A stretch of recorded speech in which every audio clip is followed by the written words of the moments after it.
প্রিয় মাছ চাষি ভাইয়েরা, আসসালামু আলাইকুম। নূর মৎস্য হ্যাচারী এবং নার্সারির পক্ষ থেকে জানাই আন্তরিক শুভেচ্ছা এবং অভিনন্দন। ভিডিওতে আপনারা যে মাছগুলো দেখতেছেন এগুলো হচ্ছে জাপানি কার্পো বা হাঙ্গারি মাছের পোনা। এই মাছগুলো পুকুরের তলদেশী মাছ। এরা পুকুরে ময়লা আবর্জনা এবং অবাঞ্ছিত উৎকৃষ্ট খাবার খেয়ে জীবন ধারণ করে থাকে এবং এই মাছগুলো প্রতি বছর 5 থেকে 6 কেজি পর্যন্ত ওজন হয় যদি পর্যাপ্ত পরিমাণ খাবার থাকে। আর এই মাছগুলো খুবই সুস্বাদু মাছ। এই মাছগুলো আপনারা মাত্র 4 থেকে 5 মাসে বাজারজাত করতে পারবেন। 4-5 মাসে এই মাছগুলো 1-1.5 কেজি পর্যন্ত ওজন হয় এবং বছরে 3 থেকে 4 কেজি বা 5 কেজি পর্যন্ত ওজন উন্নতি করা সম্ভব হয়। যে কোনো ধরনের মাছের সাথে এই মাছ চাষ করা যায়। একক, মিশ্র উভয় পদ্ধতিতেই এই মাছ চাষ করা যায়।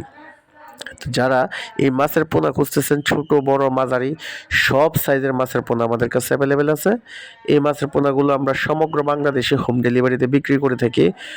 মাছ চাষ সংক্রান্ত এবং মাছের পোনা ক্রয় সংক্রান্ত যে কোনো ধরনের তথ্য এবং পরামর্শ পেতে হলে স্ক্রিনে দেখানো নাম্বারে আপনারা কল করতে পারেন।